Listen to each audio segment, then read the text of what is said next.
Although my parents raised me to treat everyone as equals and to value people based on the merit of their work, I have been called a bitch, bossy, intimidating, scary, rude, and so many other names I haven't heard because I demand to be treated as an equal in a male dominated workplace. And I stand up and I speak up and I make sure that my voice is heard to ensure that women are treated as equals and given a seat at the table to share their opinion and to make businesses and organizations better and stronger because they deserve to be there just as much as the men who run those corporations and have for years are. Beyond that, I was fortunate enough to have an unparalleled public education, and I believe that every single human being should have access to that same quality of education, regardless of their socioeconomic class, race, gender, religion, you name it, that does not matter. Everyone should have access to the same information and the same tools that give them the power to have a say in the way their society is run. And I will not stop to make sure that I use my privilege to ensure that those less fortunate than me have the same opportunities that I do, no matter what. On the surface, I may come off as friendly, talkative, bubbly, happy go lucky, always positive, always smiling, always laughing Nicole. What you may not know about me is that I come from a place of darkness, of terror, violence, sexual trauma that stems from my childhood. This has led me to other traumatic places and times. It has led me to binge on marijuana, alcohol. It has led me to people that maybe I should not have been with. It led me to a time that I want to forget. It has led me to finding myself. And that can come off as fake. But to me, my shadow is just as strong as my light. I try to project my light more than my shadow. And then in times of shadow, my shadow just loves to play. I am looking to harmonize these two aspects of myself, that I am that happy and positive person that I like to show others, but that does not mean that I come from a happy, rainbow, perfect place. I try to be happy because I know that people struggle and come from a place of struggle. What I'm trying to say is, I am not how I seem. No one is exactly how they come off. You don't know where I've been. I don't know where you've been. All I know is the person I am today was helped, shaped by what I've been through. I am alive. I am well. I have confronted those who have harmed me, and I have made a stand against anyone who will intend to harm others. And I will not put up with that, will not ever put up with it. And as a child, you can't say no, but as an adult, you can. Hear your voice, know your voice. I'm also a feminist, and I've had my fair share of saying no and my no not being respected. And I've gone from being okay with that, quote unquote, to being terribly and unapologetically not okay with that. I don't stand for that. And I will fight for anybody that says that this happens to them. And I know that people who commit these sort of things are accountable, but victims don't know that. Abusers don't know that. And we don't live in a society that teaches people that these things aren't okay. And they're not, and they will never be. What bothers me most has to be sexism and racism. You have society, and society is made by white men, and in effect, minority voices, including women's, are not heard, they're silenced, and they're represented by what the general feelings are of these white men. Educated white men, which in this sentence, education doesn't mean much because we have a lot of educated people doing dumb things left and right. And I've been parts of communities that are people of color, minorities, but what does the general public think of us? That we're angry, over-opinionated, that we're doing things and saying stuff that in effect will amount to nothing because we're going against the system. America was founded by a bunch of rebels who overthrew the system. I don't understand, and it infuriates me. Yeah, I'm one of those angry minorities. I don't understand the hypocrisy here. When you have white men doing these things, it's okay. It's fine. It's totally fine. But when you have black people, dark people, women saying this stuff, like, how hard was it to get women's suffrage to be a thing? It was so hard. Now it's a thing. And how hard is it going to be to get women CEOs, COOs, chief status in half of the companies in America? I think like 200 years at this rate. So, you tell me I'm angry, and I'm going to be like, yeah, no shit. Because in my lifetime, my blood, my fellow women, minorities, they're not going to be heard as we should. And I am very optimistic that in the future we will be. So that's what bothers me. This is from Olivia. I'm a first-generation immigrant. I didn't have much when I was young, but whatever my parents had went straight to my education, because for us, that was the way to earn a better place in life. I've had my fair share of racist comments growing up. My parents worked hard enough to get me in a private school. But there, in a place completely lacking diversity, I was called the nerd, the sexy Asian nerd, the object of fetishes. I didn't make many friends there. My parents tried to reassure me that in places of higher education, it would get better. So I guess in light of recent events, I've been pretty let down. I still love this country, but we can do better for women and minorities. In a room full of successful men, I still have to jump through extra hoops to prove my worth. I'm now hoping to become a surgeon. I know I will accidentally be called nurse many more times. Not that there's anything wrong with being a nurse, of course, but I would like the white male doctor image to be shattered. I care about gender equality. I care about women having a real chance to succeed and not having to worry about their preceptor also hitting on them in their career. And I care about ending harassment having to do with race and sex. Everything about me, from my head to my toes, is black. I come from a very, very strong black family, and one of the most important things they have taught me is to never forget my place in this world as a black woman. So it's saying that there are definitely some things going on socially in our society currently that I will not accept nor tolerate. And I think that has to do with this optimistic view on eradicating racism. And I think this specifically, from where I've been hearing this, it specifically comes a lot. It comes a lot from white people. And they tend to say things like, oh, I don't see color, or racism doesn't exist type thing. Or, we should all work together to stop, to just completely erase race as, as a thing, as color as a thing, because, we're all one race, we're all human. But I think with saying that, although I do realize that their intentions are good, and I understand where they're coming from, it's a very progressive view. But even progressive views have their flaws.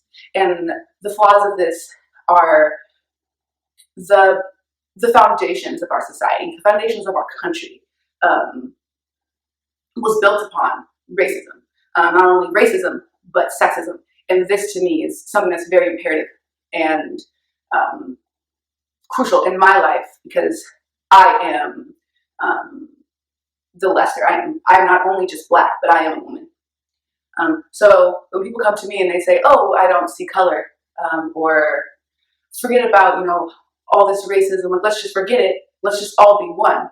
And although that's very easy to say because you think that it is this great idea, you're dismissing all of the hardships and the struggle that marginalized people go through every single day. You're dismissing the historical and socio-political foundations of what this country is built on.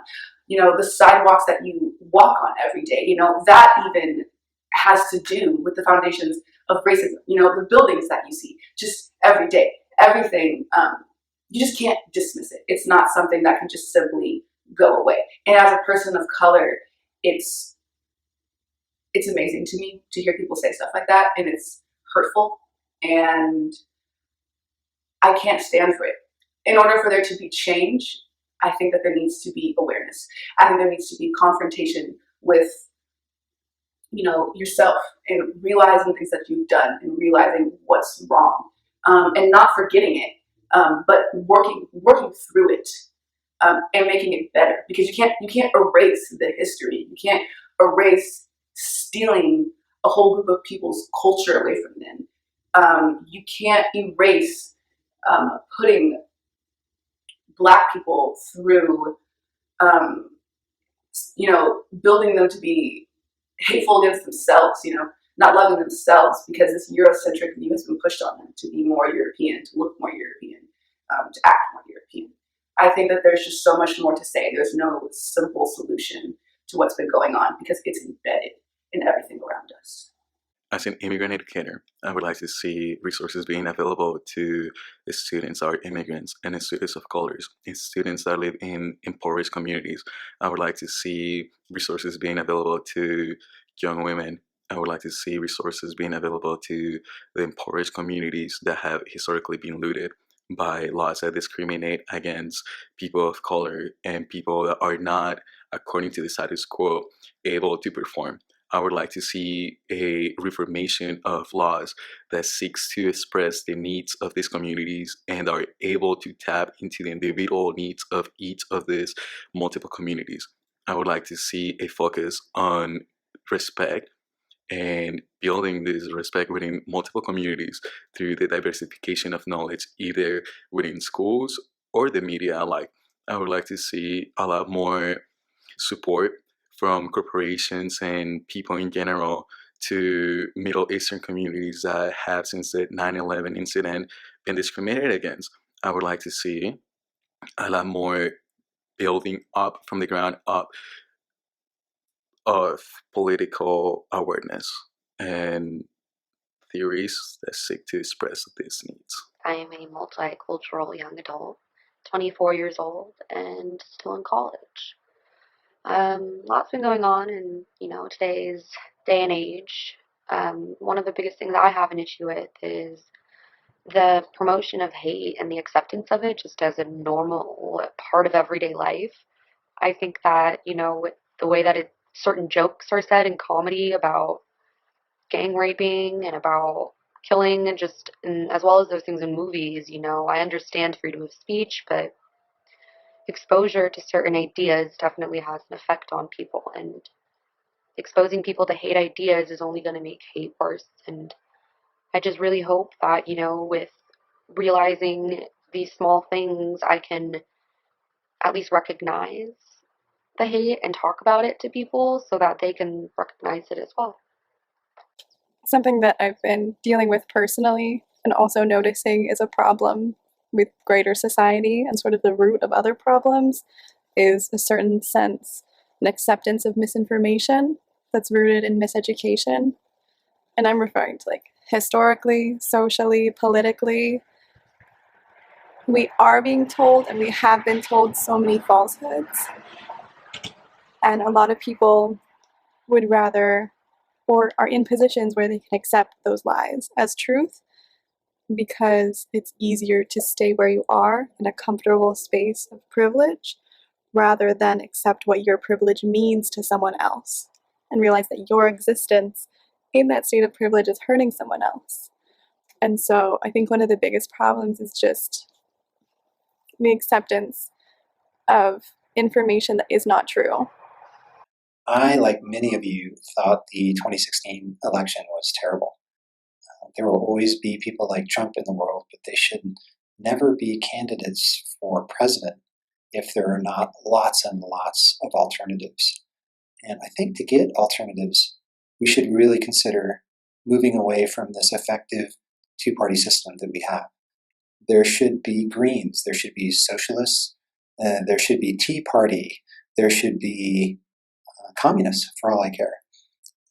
our parties should reflect the diversity of political views in America. There is nothing sacred about our government. It needs to be changed so that we have more options. The debate should have 5 or 10 people there, all extremely qualified, putting forth really diverse ideas that reflect the diversity of our country. And this was a real frustration for me this year. Maybe next go around it can change, but I feel like our government almost needs revolutionary pressure to get it to adapt to what people want.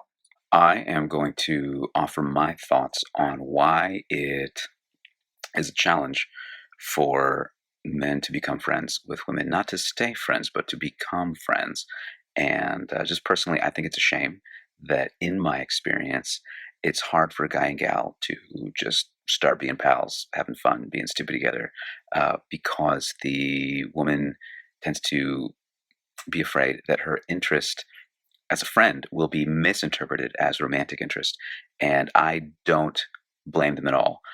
Guys seem to consistently assume that a woman is interested in them romantically if she is friendly to them, if she shows interest in who they are as a person, if she shows interest in their interior life. And I'm really curious as to why men consistently make this assumption. I think part of it is wish fulfillment, of course. Men, people just in general like to see what they want to see. And in this particular case, sometimes I'm sure guys want to see a woman who is romantically interested in them. And so that's what they see. But it's so pervasive that I have to dig deeper and wonder, what is it about how men are raised, how they are engineered by evolution, by their culture, to believe that they don't have any intrinsic value beyond what they can offer a mate. I think it comes from just a really sad place of a patriarchy typecasting its patriarchs as patriarchs. We are capable of adding value to a woman's life, to a person's life, in a different capacity than that of fixer or caretaker or hunter or defender. But I don't know if we know that, at least on a deep level, on a DNA lizard brain level. And it's up to us, the fellas, to define what that value is beyond those roles, because no one is better qualified to tell you why you matter than you. But you have to take that first step and ask the question, if someone isn't depending on me, why do I still matter? Not do I still matter, because you do, but why? What is it about you, brother, that makes you valuable as a friend to a woman, to a man, to the world? It's up to you to figure that out. Might take a few weeks, few minutes, might take a lifetime, but it's worth the effort. An issue that has been in the back of my mind is this inherent timer that I have to finish certain things, certain milestones by, in order for me to progress to the next step. I don't know if it's because of that I'm a woman, my background with high pressured family to get high degrees, or all of that combined with my innate desire to have this sort of prestigious title of Dr. Duong of some sort. But I feel this innate timer to finish my schooling in time. So I have to get back to master's school and eventually get my PhD so that I can do the career that I want to do. That will take me, if I can skip master's, 5 years, with master's 7 years. And by that time, I'll be in my early 30s.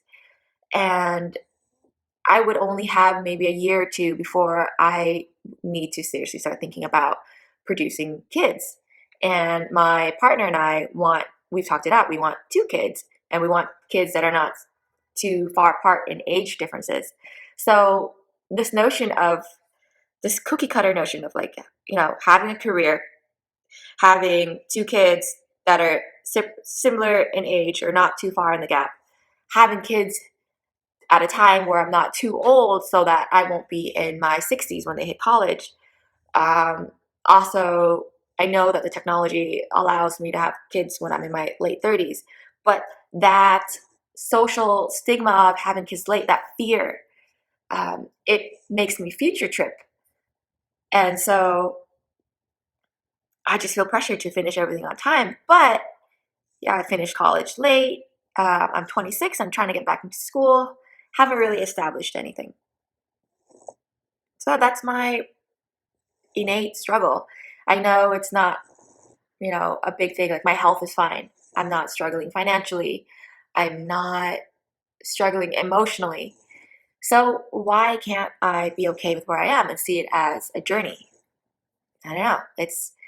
It's hard doing research. Right now I'm doing like a research assistant gig, 2 gigs, and all the kids are 21, 19. It's hard feeling like you are behind the game, even though each person's timeline is different. Right now, I'm speaking to you from occupied indigenous land, and I just like to say that from the very beginning. When Andrea came to me with this video idea, I thought it was a great idea, because obviously there's a ton out in the world right now that I see as problematic, and I see as something that we can't really stand for. There's so much going on along the lines of race, class, and gender that it would be impossible in this 2-minute video to go into each of them in depth. But I think what the most important thing is for me is to understand how we move forward and how do we actually do the work on ourselves to make this world the place that we want it to be. So when I say do the work on ourselves, I mean taking a real reflexive look at yourself and your positionality and the space you occupy in the world today. I feel like a lot of people, everyone has an idea as to how to fix things, how to make things better, but ultimately none of that work is going to be of any use if the people who are speaking aren't doing the work on themselves and understanding where they're coming from and their positionality in the world. So myself as a male, even though I'm an Asian American male, I am a male, and that gives me immense amount of privilege in this world that other people couldn't dream of. Also being Asian American, East Asian in particular, I have much more privilege than those who come from Southeast Asia. I have much more privilege than other people of color. And those are things that I have to understand and grapple with myself if I'm going to be coming into community spaces and doing healing work that is going to help our society move towards a direction that we see as equitable for everybody. And I think that's really important to do. So in addition to doing that self-reflective work, I think one of the most important things that comes along with that self-reflective work is going back to where we come from. And that can mean family, that can mean our friend groups, that can mean our cities that we come from. And that can be some of the hardest work to do, but it's the work that is the most necessary and I think the most impactful. So when I want to talk about race or class or gender, the people I really should be speaking to are family members of mine, friends of mine that I love dearly, who hold problematic views, who hold oppressive, Eurocentric, patriarchal views on society. And the reason those conversations are so hard to have is because we can make excuses for them all the time. Like, we love them, they don't really mean it, they're just from a different era, I don't want to ruin my relationship with this person, but those are the conversations that we really need to be having. And you would hope that these people that you care about and love deeply also care about you and love you deeply in the same way. So they're not going to listen to some person commenting on the internet. You would hope that they would really listen to you and where you're coming from. And if where you're coming from is a place of love and where you're coming from is just to be real with them and yourself, then I think that's how we move forward.